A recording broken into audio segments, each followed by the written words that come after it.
One Punch Man Season 3 was at the biggest anime convention in the world, and I was there too. Now, going into this event and seeing how One Punch Man straight up had an entire exhibit at the convention, and a pretty huge panel as well, I for one was almost certain that we'd get some kind of major news at this convention in some form, whether that be a trailer or, a direct release or something like that. And I'm sure many of you have already heard the news to this point, but just to rip the band-aid off for you that haven't, no, there was no new trailer, or really anything new of note to share with you guys, other than a personal message that the creator of One Punch Man had created for the event, which does actually give me some optimism for the season to come. On top of that, we also have some pretty important One Punch Man developments to talk about, which includes the season itself, from the character designs to when the manga is finally going to be coming back because it's been on a long hiatus. We're going to cover all of that today, starting with the expo. Again, I went for the weekend. I got to see every bit of the exhibit for One Punch Man that was there. It was honestly pretty big and pretty at the forefront of everything else. They were showing clips from past seasons on monitors and had some pretty cool statues and mini exhibits for the series. Like, for example, you actually got to see the inside of Saitama's room.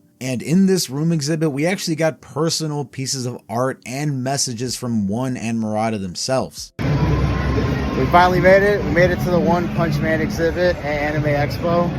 Pretty lit. Got this stuff. Images for like season 2 and 3 and whatnot. Very cool. Honestly, look, the thing I'm most stoked about is this. I'm literally in Saitama's room. It's insane. There's Genos ready to cook me up a meal. Best part though, actual drawings from One and Murata. Thanking everybody for making this all possible for season 3, all that cool stuff. But they actually drew this stuff. It's pretty insane. And this is where Saitama, that's where the magic happens, where he lays down and watches TV. Pretty sweet. But one thing that I can say for certain that was a very positive thing was that I went to the panel for One Punch Man Season 3 myself, and there was a ton of people there. Now, I wasn't able to film myself inside the actual panel because that wasn't allowed, but as it was stated on stage at some point, there was actually around 1,000 people at that panel, meaning that if you had any doubts, One Punch Man is still very much relevant and very much near and dear to a lot of people's hearts. I know that a lot of you guys, including myself, have that lingering fear that One Punch Man is slowly falling off and is eventually going to be canned for good, whether that be the anime after season 3 or the manga even. But I don't know about you guys, me knowing that there's at least 1,000 people that tried to pack into that convention center and we're super excited to see anything about One Punch Man season 3 and the voice actors that were there. I don't know, it was just kind of reassuring for me. Again, no trailer was shared there, but that didn't stop me from enjoying the convention. I got to see the rest of the One Punch Man exhibit, and there was actually something pretty awesome that I did there that I actually have video of.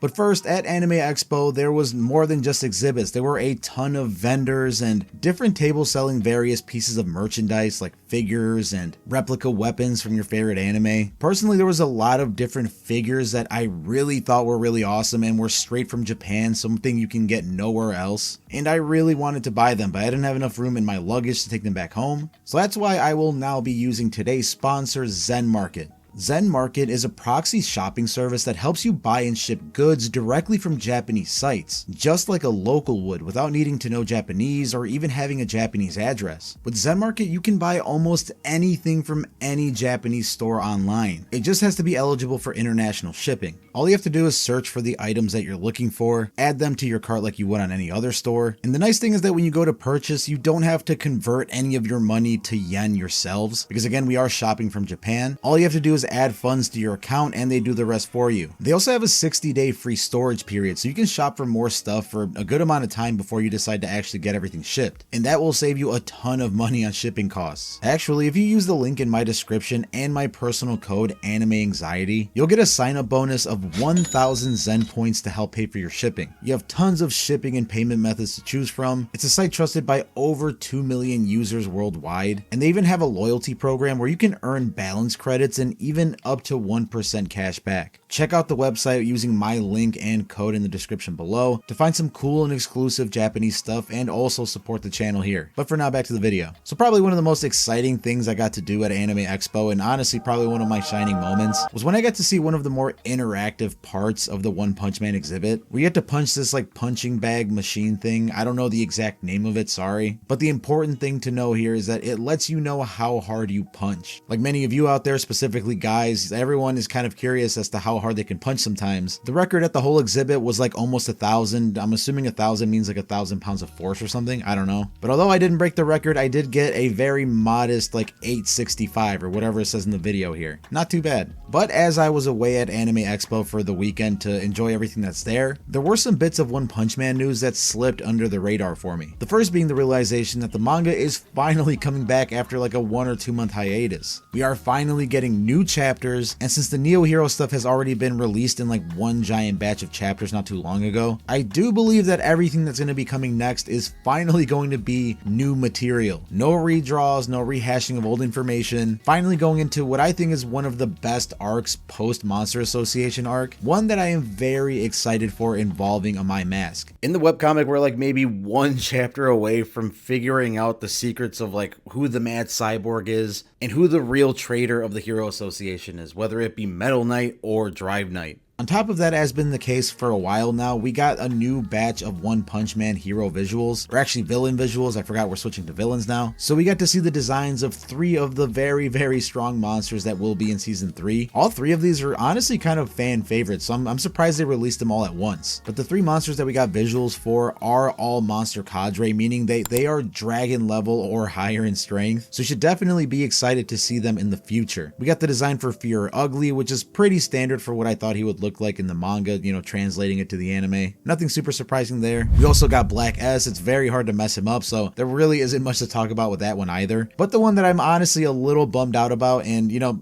I guess it's not that much of a big deal. It's the 3rd one that was released, and that is Homeless Emperor. Now, Homeless Emperor is a very cool character that I'm very excited to see in the upcoming season. And in most fan colorings of the manga, and I don't know if it's like this as well on like the manga volumes, if there's even a colored version of him in the manga volumes, but Homeless Emperor is always shown with this like blue jumpsuit and red cape. I thought the design was pretty simple and pretty cool looking in terms of color and just overall design. But in the new monster visual we got here, his design is a completely different color. It's this like orangey yellow jumpsuit with like a beige cape. I wasn't really a fan of that color combination, but the art style itself, like the way that he's drawn, does look pretty good. So honestly, I have no complaints about the monster visuals that were released this month, minus the color choices for Homeless Emperor, which I don't know, look a little awkward, but maybe I just have to get used to it. So let me know in the comments below if you went to the expo yourself and got to go to the panel and maybe you saw me and didn't get to say hi or whatever, or just didn't know what I looked like because I barely show my face on here. And let me know what you thought about the new monster visuals for this month. That is it for this one though. Thanks again to Zen Market for sponsoring this video. Have a wonderful morning, afternoon, evening, whatever. Love you guys, and I'll see you in the next one.